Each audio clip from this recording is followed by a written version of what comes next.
একজন নবীও পৃথিবীর কোন শিক্ষা কেন্দ্র থেকে একাডেমিক কোয়ালিফিকেশন অর্জন করেন নাই।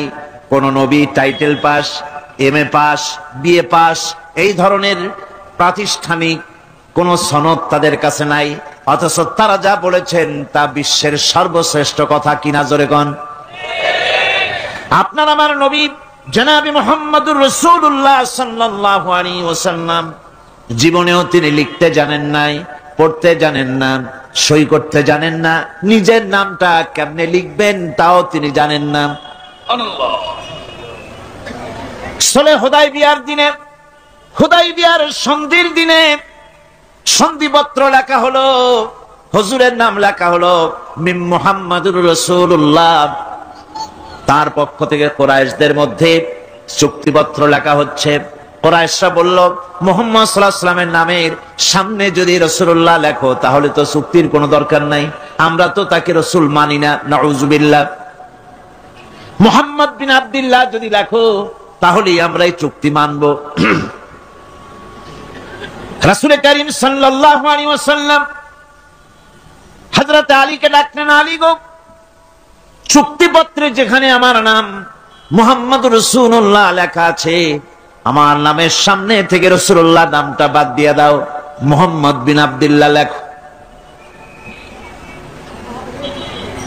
হযরত আলী বলছেন, ইয়া রাসূলুল্লাহ, সারা জীবন আপনার গোলামি করেছি, যা বলেছেন তাই শুনেছি, জীবনটাও আপনার জন্য দেওয়ার জন্য প্রস্তুত আছি, ভবিষ্যতেও যত কথা বলবেন সব মাথা পেতে মেনে নেব, কিন্তু আজকের এই হুকুম আমার পক্ষে মানা সম্ভব হবে না। আমি আলীর পক্ষে কিছুতেই সম্ভব নয় যে আল্লাহর নবীর নামের সামনে থেকে মুহাম্মদুর রাসূলুল্লাহ আমি কেটে দেব, রাসূলুল্লাহ শব্দ আমি কাটতে পারবো না, এটা আমার পক্ষে সম্ভব নয়। নবীজি বললেন, আলী, কোন জায়গায় রাসূলুল্লাহ লেখা আমারে দেখো, আমি কেটে দিই। আমার বন্ধুগণ, নাম লিখতে জানেন না, সই করতে পারেন না, পড়তে জানেন না, তিনি বলতেছেন, ইন্নামা বুইসতু মুআল্লিমান, আমি পৃথিবীতে প্রেরিত হয়েছি শুধুমাত্র শিক্ষক হিসেবে দুনিয়ায় এসেছি। সুবহানাল্লাহ। আল্লাহ রাব্বুল আলামিন কোরআনে কারীমের মধ্যে বলেছেন, তাহা মা আনজালনা আলাইকাল কুরআনা লিতাশকা। হে নবী, কোরআনে কারীম আমি আপনার প্রতি অবতীর্ণ করেছি এই জন্যে যে কোরআন আপনার ভাগ্যকে সৌভাগ্যে পরিণত করে দেবে, আপনাকে সৌভাগ্যবান বানাবে। কোরআন আপনার ভাগ্যকে বিলম্বিত করবে, পর্যদস্ত করবে, আপনি ভাগ্যহারা হবেন, হতভাগ্য হবেন। এই জন্য তো কোরআন দেয়নি, কোরআন দিয়েছি ভাগ্যকে চমকায় দেওয়ার জন্য। কোরআনে কারীমে রব্বুল আলামিন বলেন, قُلْ لَوْ كُنْتُمْ فِي بُيُوتِكُمْ لَبَرَزَ الَّذِينَ كُتِبَ عَلَيْهِمُ الْقَتْلُ إِلَى مَضَاجِعِهِمْ। আল্লাহ পাক বলেন, হে নবী, তুমি বলে দাও, তুমি শোনায় দাও, যাদের ভাগ্যে নিহত হওয়া আছে তারা যদি তাদের বিছানায় শুয়েও থাকে, প্রকোষ্ঠের ভিতরে থাকে, মৃত্যু সেখানে গিয়ে হাজির হবে, ওখানেই মৃত্যু হয়ে যাবে। মৃত্যুর সময় আসলে পরে মানুষকে মোটেই সময় দেওয়া হবে না, সময় যখন আসবে সময় মতো তাকে বিদায় নিতে হবে। সুতরাং ঈমান, আল্লাহর প্রতি ঈমান আনলে পরে মানুষের ভিতরে নির্ভীকতার সৃষ্টি হয়, সে কাউকে পরোয়া করে না আল্লাহ ছাড়া। চিল্লায় কোন সুবহানাল্লাহ, আরো জোরে বলেন সুবহানাল্লাহ। সাহস, বুক ভরা সাহস তার মধ্যে আসবে। এরপরে আল্লাহর প্রতি ঈমান আনলে পরে আরেকটি উপকার মানুষের হয়, এটা হলো 4 নম্বর উপকার। এটা কয় নম্বর? 4 নম্বরের উপকার হলো আল্লাহর প্রতি মানসিক প্রশান্তি আসে। সেই মানসিক প্রশান্তিটা হলো ইমানদার কখনো হতাশ হয় না, ইমানদার কখনো হতাশায় ভোগে না, নিরাশায় ভোগে না। যেহেতু কোরআন শরীফের ভিতরে আল্লাহ পাক বলেছেন, আল্লাহর রহমত থেকে কেবল কাফেররা ছাড়া আর কেউ নিরাশ হয় না। আল্লাহর রহমত থেকে নিরাশ হয় কারা? জোরে কোন, কারা নিরাশ হয়? আর কেউ আল্লাহর রহমত থেকে নিরাশ হয় না। সুতরাং আল্লাহর প্রতি এই আশা ভরসা, আল্লাহর প্রতি এ ধরনের একটি প্রশান্তি মনের মধ্যে থাকে, সে হতাশ হয় না। কারণ আল্লাহর প্রতি ঈমান আশায় তার বুক বেঁধে দেয়। আল্লাহ পাক কোরআনে কারীমের মধ্যে বলেছেন, আল্লাযী খালাকানি ফাহুয়া ইয়াহদিন। আল্লাহ ইব্রাহিম আলাইহিস সালামের মুখ দিয়ে কথা বলেছেন, আল্লাহ হচ্ছেন তিনি যিনি আমাকে সৃষ্টি করেছেন আর আমার হেদায়েতের রাস্তাও তিনি দেখিয়ে দিয়েছেন। ওয়াল্লাযী হুয়া ইউতঈমুনি ওয়া ইয়াসকিন। আর আমি যখন ক্ষুধার্ত হই তিনি আমারে খাওয়ান, আর আমি যখন তৃষ্ণার্ত হই তিনি আমারে পান করান। কে খাওয়ান? কে খাওয়ান আর পান করান কে? আল্লাহ পাক বলেন, ওয়াইদা মারিতু ফাহুয়া ইয়াশফিন। ইব্রাহিম আলাইহিস সালামকে দিয়ে আল্লাহ এই কথাও বলালেন, আমি যখন অসুস্থ হই আমারে রোগ মুক্ত কে করে দেয়? বলেন না, কে করে দেয়? আল্লাহ রাব্বুল আলামিন রোগ মুক্ত করে দেন।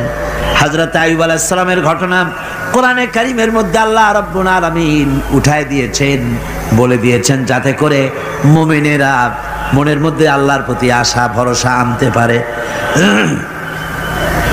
রোগ হয়েছে হযরত আইয়ুব আলাইহিস সালামের, এত অসুখ, অসুখে রোগে শোকে আত্মীয় স্বজন স্ত্রী পুত্র পরিজন সব তারে ছেড়ে গেল, গায়ে পোকা হয়ে গিয়েছে। 1 বছর 2 বছর নয়, বছরের পর বছর ধরে রোগাক্রান্ত অবস্থায় আইয়ুব আলাইহিস সালাম আছেন। এবার সমস্ত শরীর ছেড়ে জিহ্বার মধ্যে পোকা হওয়া শুরু হয়ে গেছে। হযরত আইয়ুব আলাইহিস সালাম জিহ্বায় যখন পোকা শুরু হয়ে গেল, আল্লাহর দরবারে তখন তিনি ফরিয়াদ করে বলেছিলেন, রব্বুল আলামিন সারা শরীরে পোকা ধরলো, শরীর জরা জরা হয়ে গেল, রোগে শোকে শেষ হয়ে গেলাম, কোনো শিকায়ত করি নাই, এবার তো কথা না বলে পারি না, মাবুদ তুমি দয়া করে আমার জিহ্বায় পোকা দিও না, আমার জিহ্বাটা পোকা ধরেছে, দয়া করে পোকা জিহ্বায় দিও না, কারণ আমার জিহ্বায় যদি পোকা হয়ে যায় তাহলে তোমার মতো আল্লাহর জিকির আমি কি দিয়া করব? আমার জিহ্বাটা ভালো রাখো আল্লাহ। হযরত আইয়ুব আলাইহিস সালাম পড়েছিলেন, আন্নী মাসানি আদ-দুররু ওয়া আনতা আরহামুর রাহিমিন। আয় আল্লাহ, আমি রোগাক্রান্ত হয়ে পড়েছি আর তুমি তো রহমান রহিম। দোয়া মঞ্জুর হলো, আল্লাহ পাক আইয়ুব আলাইহিস সালামকে রোগ মুক্ত করে দিলেন। রোগ হলে পরে কে সেরে দেয়? কে সেরে দেয়? আল্লাহর প্রতি এই আশা, এই ভরসা, এই চিন্তা থাকতে হবে। আল্লাহ পাক বলেন, যখন আইয়ুব আমার কাছে দোয়া করলো আমিও জবাব দিয়া দিলাম। কোন সুবহানাল্লাহ। আল্লাহ পাক বলেন, ফাকাশাফনা মা বিহি মিন দুররি ওয়া আতাইনাহু আহলাহু ওয়া মিসলাহুম মাআহুম রাহমাতাম মিন ইনদিনা। আমি তার কষ্ট দূর করে দিলাম, তার হারানো স্বাস্থ্য ফিরিয়ে দিলাম এবং তার সাথী সঙ্গীদেরকে আমার পক্ষ থেকে আমার রহমত দিয়ে তার কাছে সব আবার আমি ফিরাইয়া দিলাম। সুতরাং মুমিন ব্যক্তি কখনো হতাশ হবে না। চতুর্দিকে দেখে বিপদ আর বিপদ, এই বিপদে সে হতাশ হয় না, আশায় বুক বেঁধে থাকে। নিরাশার আধারে তুমি হে আশার নূর, যেখানে বেরোবার কোনো পথ নাই সেখান থেকে পথ বের করে দেয় কে? চিল্লায় কোন কে দেয়? আমার আল্লাহ পাক। দেখেন হযরত ইউসুফ আলাইহিস সালাম হারায় গেলেন, মানে তার 11 ভাই ইউসুফ আলাইহিস সালামকে কুয়ার মধ্যে ফেলাই দিলেন। আর এসে তারা বলল যে ইউসুফ আলাইহিস সালামকে বাঘে খায়া ফেলেছে। এটা কি গল্প নাকি? এটা কোথায় আছে? কোরআন শরীফের মধ্যে আছে। ওই 11 ভাই মনে করেছিল ইউসুফ আলাইহিস সালাম রে কুয়ার মধ্যে ফেলাই দিলাম, এ কুয়ার মধ্যে পচে মরবে, শেষ হয়ে যাবে। কিন্তু ওই 11 ভাই জানে না এটা কোনো কুয়া নয়, এটা হলো একটা সুড়ঙ্গ পথ, এটা হলো একটা টানেল। এক মুখে ইউসুফকে ফালাই দিল 11 ভাই, কুয়ার আর এক মুখ থেকে আল্লাহ হযরত ইউসুফকে বের করে মিশরের সিংহাসনে বসায়া দিলেন। ওরা বুঝে না, তাই চিরকাল পাপীরা আল্লাহর বান্দাদেরকে, আল্লাহর দ্বীনের গোলামদেরকে অত্যাচার করে, মনে করে শেষ করে ভালাবো, কিন্তু শেষ আল্লাহর গোলামেরা হয় না, ওরাই শেষ হয়। নির্মূল যারা করতে চায় ওরাই নির্মূল হয়ে যায়। টিকে থাকে কে? আল্লাহর গোলামেরা। টিকে থাকে কে? আল্লাহর গোলামেরা টিকে থাকে। নির্মূলেরিয়া নির্মূলই হয়ে যায় সব সময়। ঠিক কিনা কন? জোরে বলেন ঠিক কিনা? ভাইরা আমার, হযরত ইয়াকুব আলাইহিস সালাম ছেলের চিন্তায় চিন্তায় চোখ দুটো অন্ধ হয়ে গেছে, কাঁদতে কাঁদতে চোখ অন্ধ হয়ে গেছে, কিন্তু হতাশ হন নাই। কারণ হতাশ হবে কেবলমাত্র কাফেরেরা। হতাশ হয় কারা? আল্লাহ বলেছেন হতাশ হয় কাফের, ইমানদার কখনো হতাশ হয় না। হযরতে ইয়াকুব আলাইহিস সালাম ছেলে হারাইয়া কি বলতেছেন শোনেন। আল্লাহ তার কথা কোরআনে কারীমের ভিতরে আল্লাহ কি সুন্দর করে উঠায় দিয়েছেন।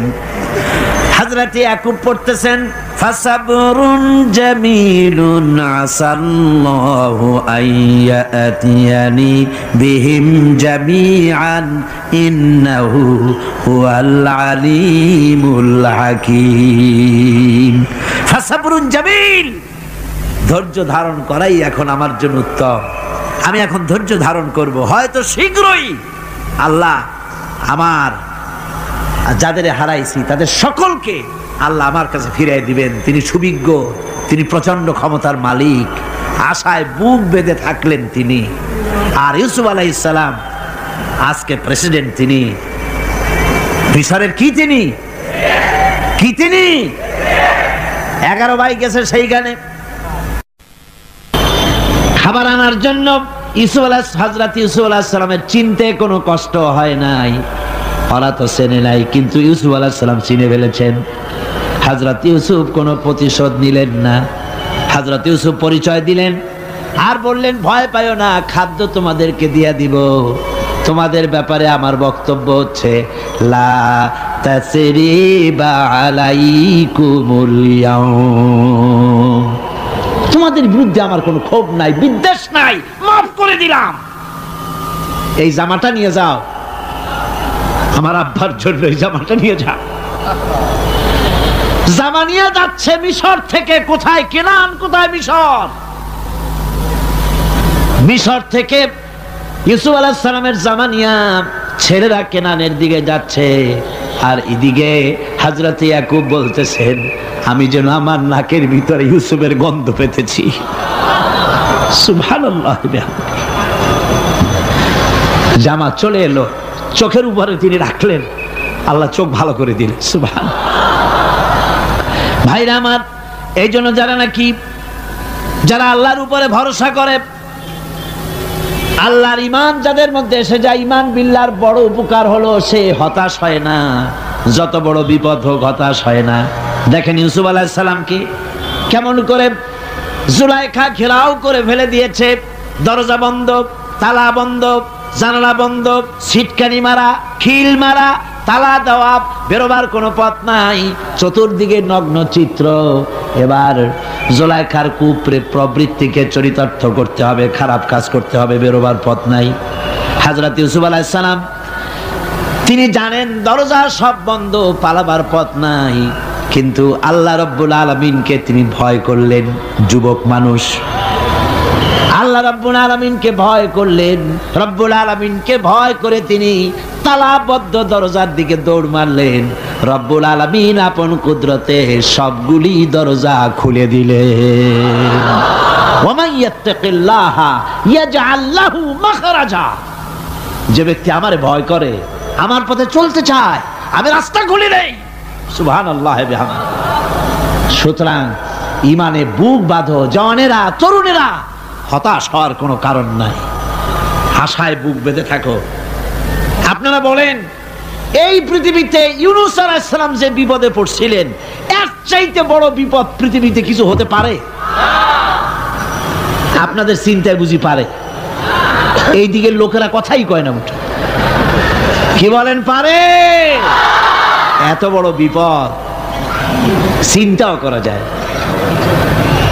কোরআনে কারীমের মধ্যে আল্লাহ রাব্বুল আলামিন বলেন, ওয়াযান্নুন ইয যাহাবা মুগাদিবান ফাযান্না আন লান নাকদিরা আলাইহি।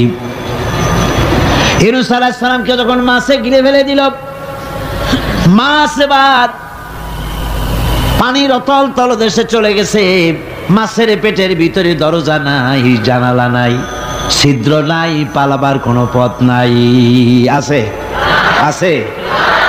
ফানাদা ফিল যুলুমাতি আন লা ইলাহা ইল্লা আনতা সুবহানাকা ইন্নী কুনতু মিনাজ জালিমিন।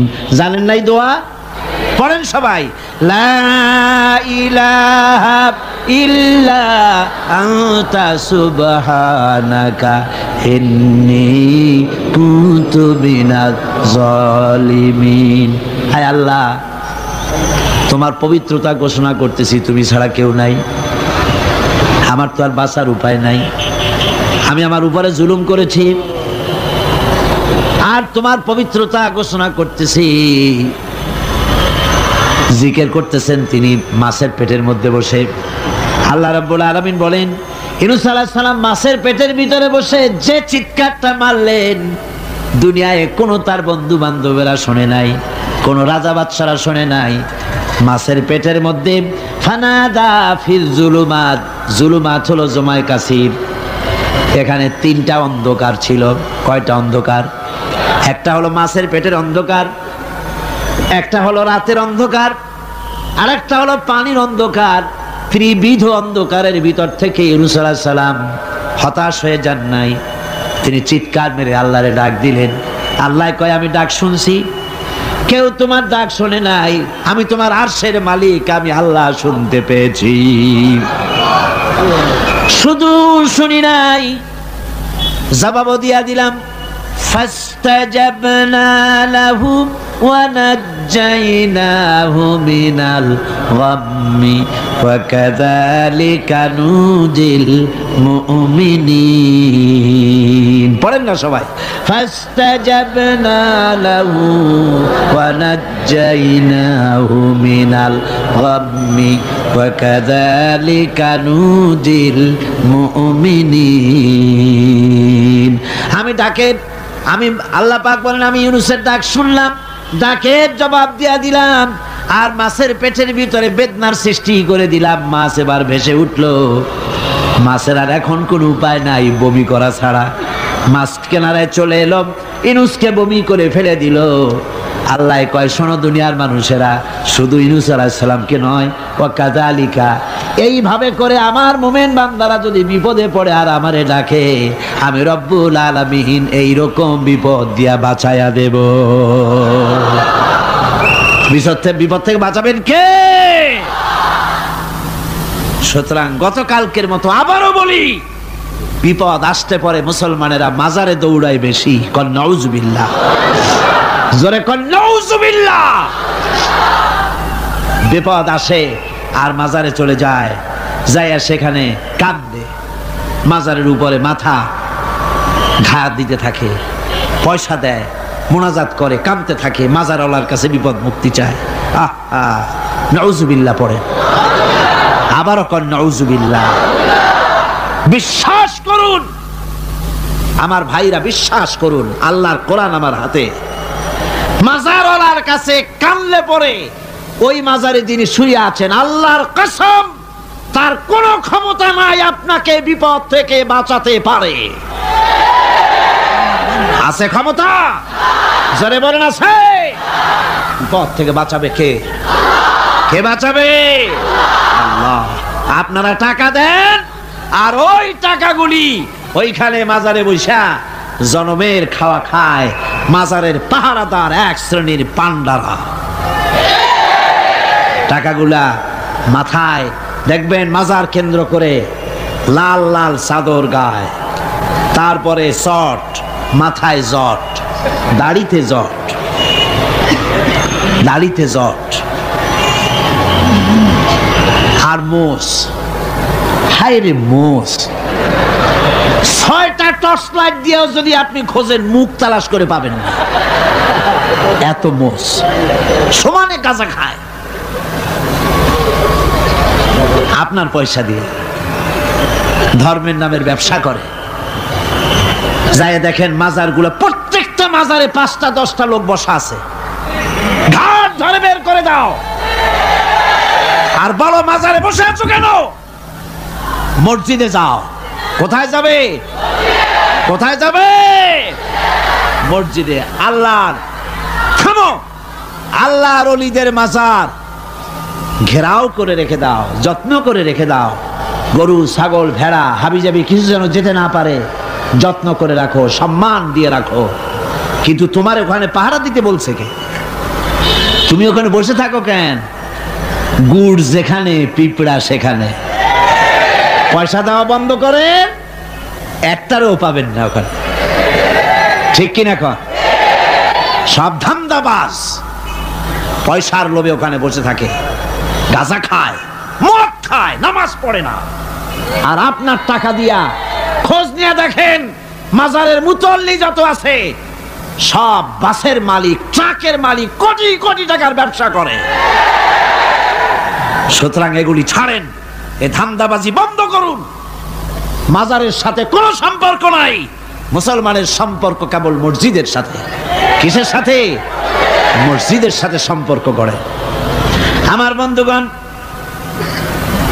বিপদ আসলে পরে কবরের কাছে যাওয়া নয়, বিপদ আসলে পরে মসজিদে যান, 2 রাকাত কাজায়ে হাজাতের নামাজ পড়েন।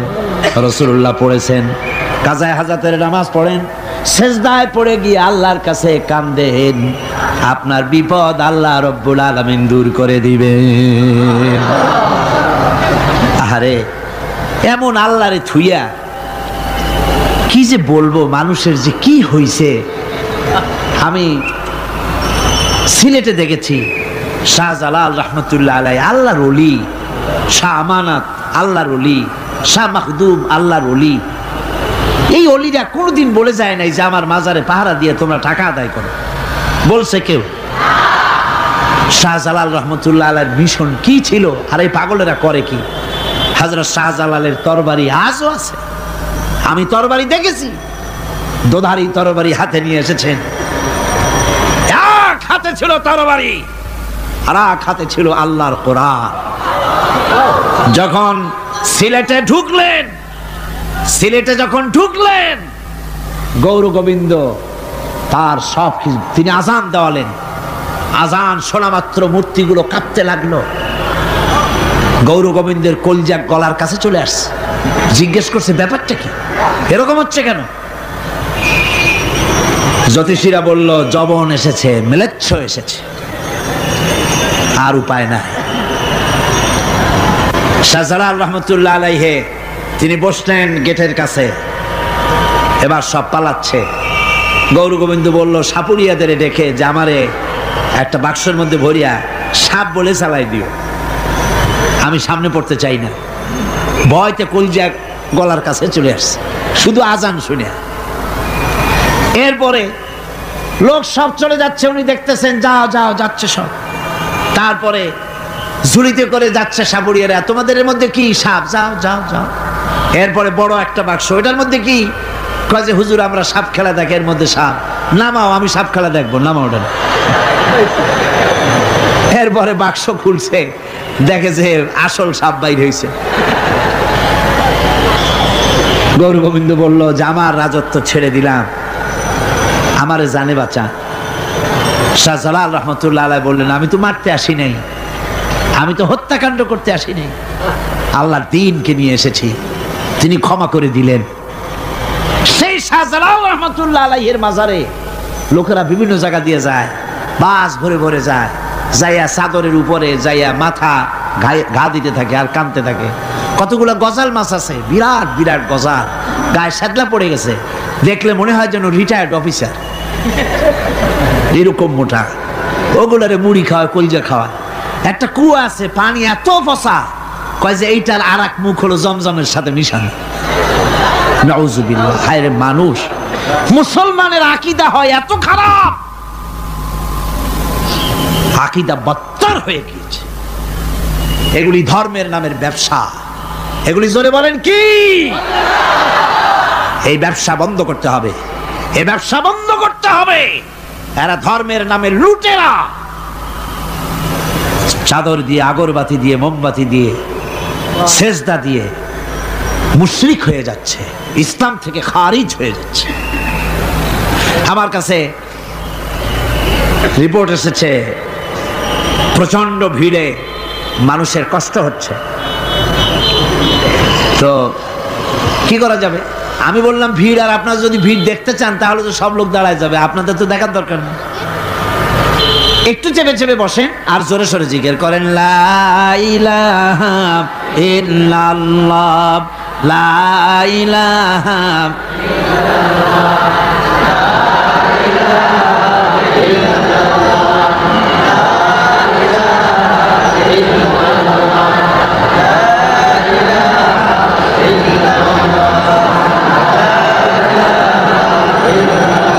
আপনি কিন্তু বসেই এগোতে পারতেন, দাঁড়ালে পরে ডিস্টার্ব হয়, হাঁটলে পরে ডিস্টার্ব হয়।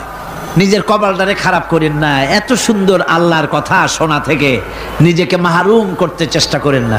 নিজেও শোনেন, অপরকেও শুনতে দেন। বসেন, মাজা ব্যথা করবে না, আল্লাহ মাজা ব্যথা ভালো বানায় দেবে যত সময় বসবেন। কোন আলহামদুলিল্লাহ। আপনারা বসছেন যে জায়গাটায়, এটা বেহেশতের টুকরা। এটা কি? এটা প্যারেড ময়দান নয়। মাজালিসুল ইলম হিয়া রাউযাতুম মিন রিয়াদিল জান্নাহ। হযরত আলী বলেছেন, যেখানে ইলম চর্চা হয়, কোরআন আলোচনা হয়, হাদিস আলোচনা হয়, সেটা কোনো সাধারণ জায়গা না, সেটা জান্নাতের টুকরা হয়ে যায়। জোরে বলেন সুবহানাল্লাহ। কাজী বেহেশত থেকে শয়তানের জন্য বাইর করিয়া না দেয়, সতর্ক থাকেন। শয়তান কি চায় যে আপনি সারাক্ষণ শোনেন? কি কোন চায়? চায় না। শয়তানের খপ্পরে পড়েন না, বসেন আর শোনেন।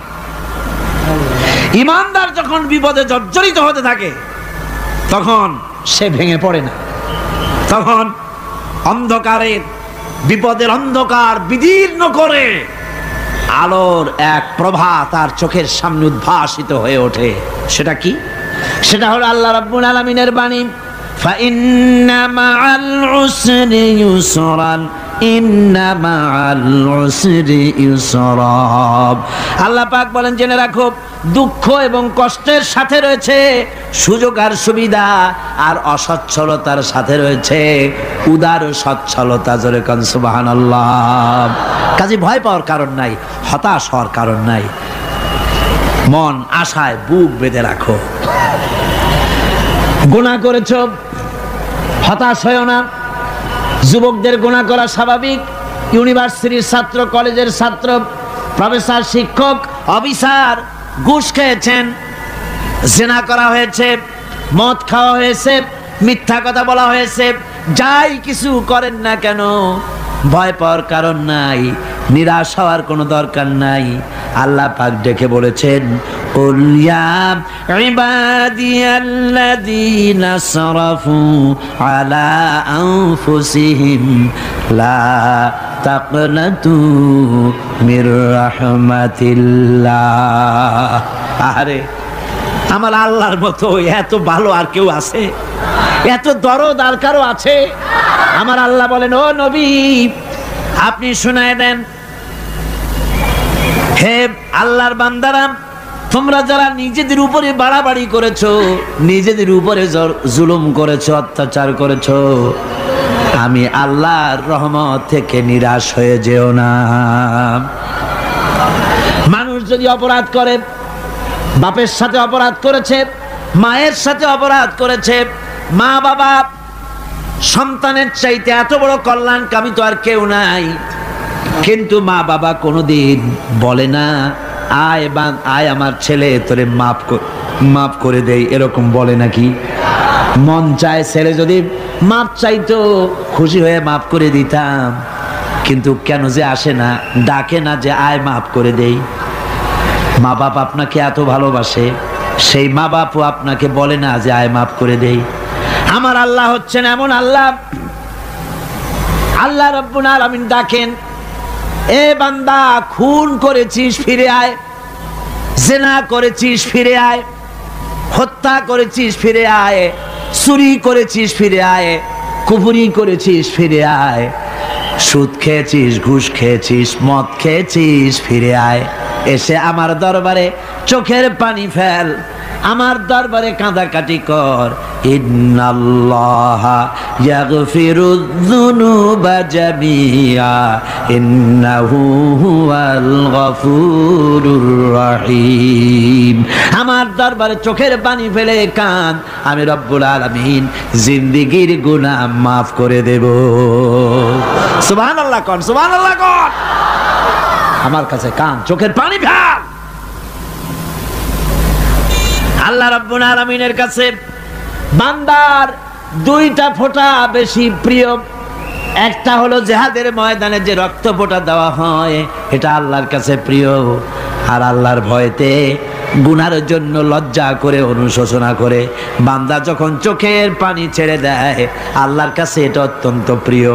নবীজি বলেছেন, বান্দা যখন গুনার ভয়তে, আল্লাহর ভয়তে, জাহান্নামের ভয়তে অনুশোচনা করে যখন চোখ দিয়া পানি ছেড়ে দেয়, ওই চোখের পানি নাকের অর্ধেক আসতে না আসতে আল্লাহ রাব্বুল আলামিন বান্দারে মাফ করে দেন।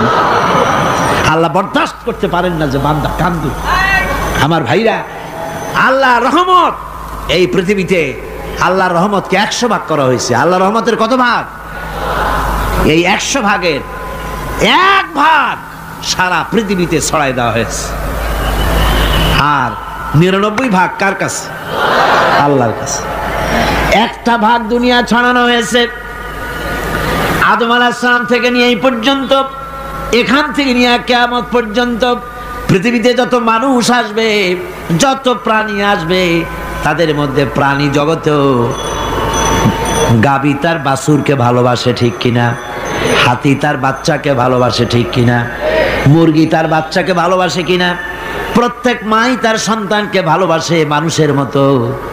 এই ভালোবাসা, স্নেহ, এই মমতা, এই করুণা, এই মহব্বত একটা ভাগ দুনিয়ায় দেওয়ার পর আপনি আর আমি যতটুকুন ভাগে পেয়েছি, সেই মহব্বতে, স্ত্রীর মহব্বতে অস্থির, মায়ের মহব্বতে অস্থির, সন্তানের মহব্বতে অস্থির। এখন চিন্তা করেন, একটা ভাগ সারা পৃথিবীতেই বিতরণ করার পর যেটুক পেয়েছি, তাতে যদি এত মহব্বত হয়, তাহলে এর 99 ভাগ মহব্বত যে আল্লাহর কাছে জমা আছে, এই বান্দার জন্য তার কত মহব্বত, এই বান্দার জন্য কত করুণা তার, কত মহব্বত তার, কত দয়া তার। এজন্য আল্লাহ রাব্বুল আলামিন বলেছেন, নাব্বি ইবাদি আন্নি আনাল গফুরুর রহিম। ও আমার নবী, সুসংবাদ দিয়ে দাও, বান্দাদেরকে শোনায় দাও যে আমি আল্লাহ তাআলা ক্ষমাশীল আর দয়াবান। হুজুর কাঁদতেছিলেন, হযরত ওমর রাদিয়াল্লাহু তাআলা আনহু এসে দেখেন হুজুর একা কাঁদতেছে। হুজুর জিজ্ঞেস করছেন, হযরত ওমর জিজ্ঞেস করলেন, হুজুর আপনি কাঁদেন কেন একা একা? হযরত ওমর বলেন, আমি যখন প্রশ্ন করলাম, নবীজি বললেন, আমার কাছে কিছু আগে জিবরাইল এসেছিলেন। জিবরাইল এসে আমাকে বললেন, আল্লাহ পাক বলেছেন, হে আমার নবী, ইসলামের ভিতরে থেকে যে সমস্ত মানুষগুলো ইসলামের ভিতরে থেকে চুল আর দাড়ি পাকায় দিছে, কিয়ামতের দিন এই লোকগুলারে আমি শাস্তি দিতে আমার শরম হবে। হযরত ওমর বলেন, হুজুর উম্মতের জন্য কত বড় খোঁজ খবর এটা, আর আপনি কাঁদতেছেন। হুজুর বলেন, ওমর তুমি জানো না, আমার কান্নার কারণ ভিন্ন। আমার কান্নার কারণ হলো যে আল্লাহ রাব্বুল আলামিন কিয়ামতের দিন দাড়ি চুল পাকা বান্দারে শাস্তি দিতে শরম করবেন। সেই দাড়ি চুল পাকা বান্দাগুলি আল্লাহর সাথে নাফরমানি করতে শরম করে না। আমি এই লজ্জায় কাঁদতেছি। ভাইরা, হুজুর আল্লাহ পাক বলেন, ও আমার নবী, রাতের আধারে যখন একটা বুড়া আমার দরবারে হাত উঁচু করে, একটা বুড়া মানুষ রাতের আধারে যখন আমার দরবারে হাত উঁচু করে আর যখন বলতে থাকে রব্বুল আলামিন আমার পেছনের জীবনটা বড় খারাপ করেছি, এমন কোন কাজ জীবনে করি নাই যা তোমার কাছে কিছু দাবি করতে পারি, সব রকমের নাফরমানি করেছি, আজ আমি বুড়া হয়ে গেছি, কামাই করতে পারি না, ছেলে আমাকে চোখে দেখতে পারে না, পুত্রবধূ আমাকে ঘরে জায়গা দেয় না, আমার স্ত্রী আমাকে দেখতে পারে না, রোজগার করতে পারি না, হাঁটতে পারি না, চলতে পারি না, সবার কাছে আমি তিতা হয়ে গেছি, আমি দাঁড়াতে পারি না, কোমরে ব্যথা পাই, হাঁটুতে ব্যথা পাই, চলতে পারি না, কানে শুনতে পাই না, চোখে দেখতে পারি না, আর তোমার কাছে কিছু চাইয়া নেব এমন ভালো কাজও করি নাই। এইভাবে যখন বান্দা কাঁদতে থাকে আমার দরবারে, ও আমার হাবিব আমার রহমতের দরিয়ায় জোশ মেরে যায়, আমার শরম হয় এই বুড়াটারে কেমনে খালি হাতে ফিরাইয়া দেই। সুবহানাল্লাহ, সুবহানাল্লাহ। আমার আল্লাহর এত দয়া, আমার আল্লাহর এত মায়া, এত মহব্বত। আমার আল্লাহ রাব্বুল আলামিন বলেন ওয়াইযা সালাকা ইবাদি আন্নী ফাইন্নী করিব। ও আমার হাবিব, আমার বান্দা আমার ব্যাপারে প্রশ্ন করে, আমি বান্দার একদম নিকটে। কোরআন শরীফের ভিতরে যত জায়গায় রাসূলকে বলা হয়েছে সুয়ালের কথা, আপনাকে প্রশ্ন করা হয়, আল্লাহ তার জবাব কুল এই কথা বলে জবাব দিয়েছেন। যত জায়গায় সুয়াল এসেছে, যেমন কোরআনে কারীমের মধ্যে আল্লাহ পাক বলেন ওয়ায়াসআলুনাকা আনিল মাহিদ, মেয়েদের হায়েজ সম্পর্কে জিজ্ঞাসা করা হয়, কুল হিয়া আযা, হে নবী আপনি বলুন। এভাবে করে কুল দিয়ে জবাব দেওয়া হচ্ছে। আবার প্রশ্ন করা হচ্ছে ওয়ায়াসআলুনাকা আনিল আনফাল, এই গনিমতের মাল সম্পর্কে হুজুর আপনাকে, হে নবী আপনাকে প্রশ্ন করা হয়। আল্লাহ কুল দিয়া জবাব দিলেন, আল্লাহ বলেন আপনি বলেন। ওয়ায়াসআলুনাকা আনিল খামরি ওয়াল মাইসির, আল্লাহ পাক বলেন নবী আপনারে প্রশ্ন করা হয় কুল ফিহিমা ইসমুন কাবীর, আল্লাহ কুল দিয়া বললেন তুমি বলো। আবার বলা হলো ওয়ায়াসআলুনাকা আনিল আহিল্লা কুল হিয়া মাওয়াকিতু লিন্নাস, ও নবী আপনাকে প্রশ্ন করা হয় চাঁদের ক্রমবর্ধমান এবং ক্রমহ্রাস, এই যে বাড়ে আর কমে, পূর্ণিমা হয় অমাবস্যা হয়, কেন হয় আপনি বলুন। কুল, আপনি বলেন এটা আমি অক্ত এবং সময়, বছর আর দিন গণনা করার জন্য পৃথিবীবাসীদের জন্য বিনা পয়সায় একটা ক্যালেন্ডার বানাইয়া আকাশে ঝুলাই রেখেছি। এভাবে যত জায়গায় এসেছে আপনাকে প্রশ্ন করা হয়, তত জায়গায় আল্লাহ জবাব দিয়েছেন কুল আপনি বলেন। গোটা কোরআন শরীফের ভিতরে এই একটি মাত্র জায়গা যেখানে বলা হয়েছে আপনাকে প্রশ্ন করা হয়, আল্লাহ এখানে বলতে পারতেন কুল আপনি বলেন, আল্লাহ তোমাদের নিকটবর্তী, এভাবে জবাব হয় নাই। এটা কায়দাটা হলো এই, আল্লাহ বলতেছেন ওয়াইজা সালাকা ইবাদি, ও আমার নবী প্রশ্ন তো আমার বান্দারা আমার ব্যাপারে করেছে, এবার আপনার জবাবের কোনো দরকার নাই, প্রশ্ন আমার ব্যাপারে আমি নিজে জবাব দিয়ে দেই, ফাইন্নী কারীব। ও বান্দা আমার ব্যাপারে প্রশ্ন করেছিস, জবাব আমি দেই, আমি তোর সবচাইতে বেশি নিকটে। সুবহানাল্লাহ, কত নিকটে? ওয়ানাহনু আকরাবু ইলাইহি মিন হাবলিল ওয়ারিদ, তোর যে রগ এই শাহরগের চাইতেও আমি তোর বেশি কাছে। সুবহানাল্লাহ, আমারে ডাক, আমারে ডাক, কলিজা দিয়া ডাক, অন্তর দিয়ে ডাক। মনের থেকে মানুষ যদি ডাকে, মুখের ডাক আর মনের ডাক এক জিনিস নয়। দিল সে জুবাত নিকলতি হ্যায়, असर रखती है पर नहीं मगर ताकते परवाज रखती है। दिल থেকে যে কথা বের হয় তা প্রভাব বিস্তার করে, ডানা নাই কিন্তু ওড়ার ক্ষমতা রাখে। মনের কথাই ভিন্ন, মন থেকে, দিল থেকে, কলিজা থেকে, অন্তরের গভীর কন্দর থেকে মোহাব্বতের সাথে কেউ যদি একবার বলে আল্লাহ, বলেন আল্লাহ, আল্লাহ,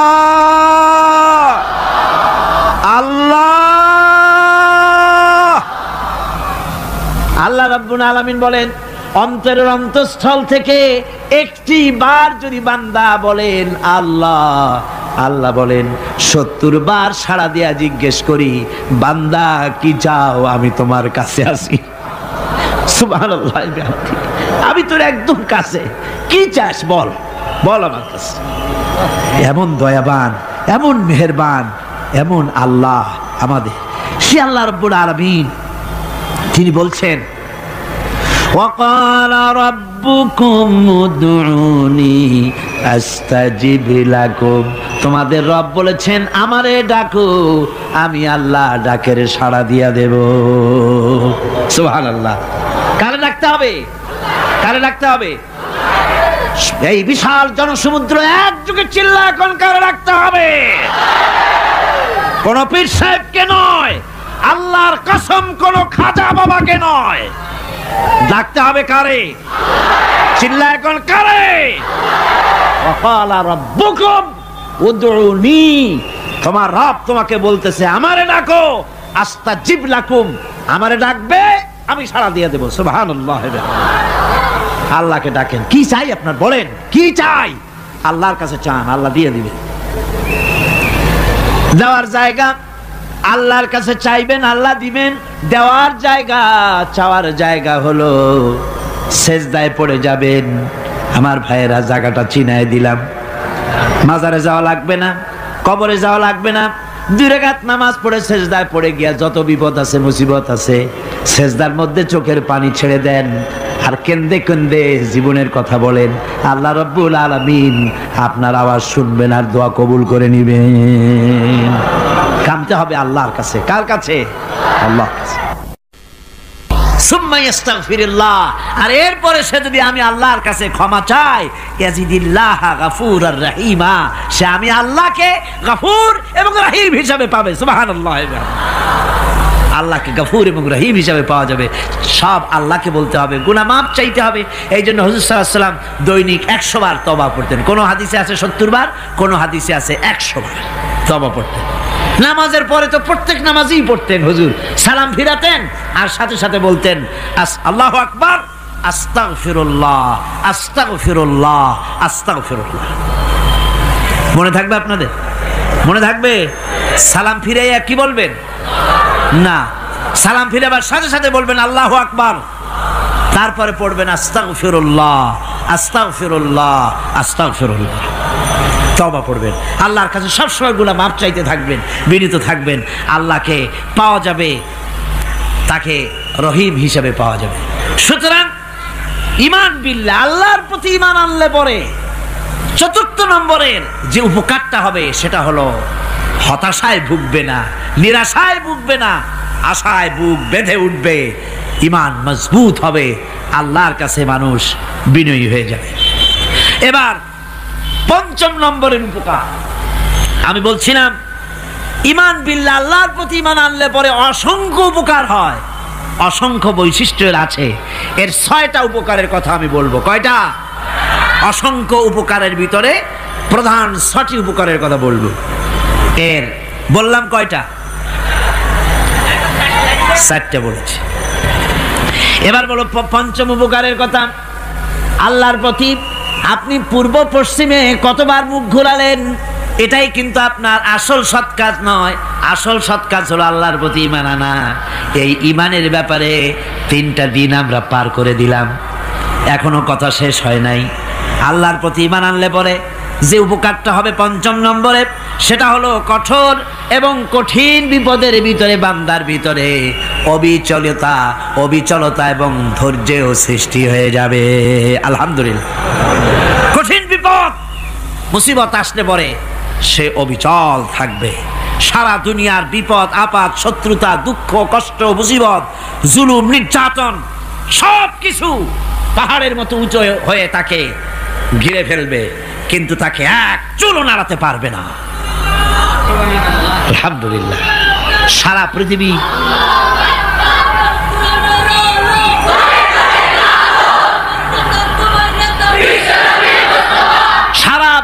একদিকে আর সে একা একদিকে থাকবে।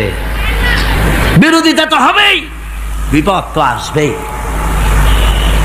কবি বলতেছেন সাথে জাকা রহা হ্যায় আজল সে তা ইমরোজ, সাথে জাকা রহা হ্যায় असल से ता इमरोज, चरागे मुस्तफावी से शरारे बुलहबीस। সে আবহমান কাল থেকে শুরু করে মুস্তাফা সাল্লাল্লাহু আলাইহি ওয়াসাল্লামের দীপ শিখার সাথে আবু জাহেল আবু লাহাবের অগ্নিস্ফুলিঙ্গের টক্কর লেগেই আছে। রাসূলুল্লাহর আল্লাহর দেওয়া এই বিধান, এই দ্বীনের বাতিটা টিম টিম করে জ্বলেছে। আর গোরকি টর্নেডো হাজার হাজার মাইল বেগে হেরিকেন এসেছে, গোরকি এসেছে, টর্নেডো এসেছে, টাইফুন এসেছে, কিন্তু এই আলো নিবাইতে পারে নাই। সুবহানাল্লাহ, এই আলো নিবাতে পারে নাই। এই শত্রুতা চিরকালের, নিবাতে পারবে না। কারণ হচ্ছে আল্লাহ রাব্বুল আলামিন বলেছেন ইউরিদুনা লিইউতফিউ নূরাল্লাহি বিআফওয়াহিহিম ওয়াল্লাহু মুতিম্মু নূরিহি ওয়ালাউ কারিহাল কাফিরুন। ওরা চায় মুখের ফু দিয়ে আমার আলোকে নিভিয়ে দেবে, কিন্তু আমি আমার আলোকে পূর্ণতা দান করব। তাতে কাফের বেঈমানদের কলজায় যত জ্বালা যন্ত্রণা হোক, আমার দ্বীন কেউ মিটাই দিতে পারবে না। সুবহানাল্লাহ। সুতরাং বিপদে অবিচলতা আসবে, সে অটল হবে, মজবুত হবে। কোরআনে কারীম বলতেছে ওয়া কাযালিকা জাআলনা লিকুল্লি নাবিয়্যিন আদুওয়াম মিনাল মুজরিমিন। এই পৃথিবীতে এমনি করে আমি সকল নবীদের শত্রু বানিয়েছি, সব পাপিষ্ঠ অপরাধীদেরকে। নবীদের সাথে বিরোধিতা করেছে কারা? পাপিষ্ঠরা, অপরাধীরা। আজও খুঁজে দেখেন, আজও ইসলামী আন্দোলনের বিরোধিতা যারা করে সবগুলি কি পাপিষ্ঠ? সত্য কি না কর? ইসলামী আন্দোলনের বিরোধিতা যারা করে হিসাব করে চোখ দিয়ে তাকায় দেখেন, খুঁজে দেখেন তাদের নামগুলি। মদখোর, জিনাকার, বদমাশ, চোর, হাইজাকার, বেনামাজি, লুটেরা, মিথ্যাবাদী, সবচাইতে সমাজের নিকৃষ্ট লোকগুলি ইসলামের বিরোধিতা করে।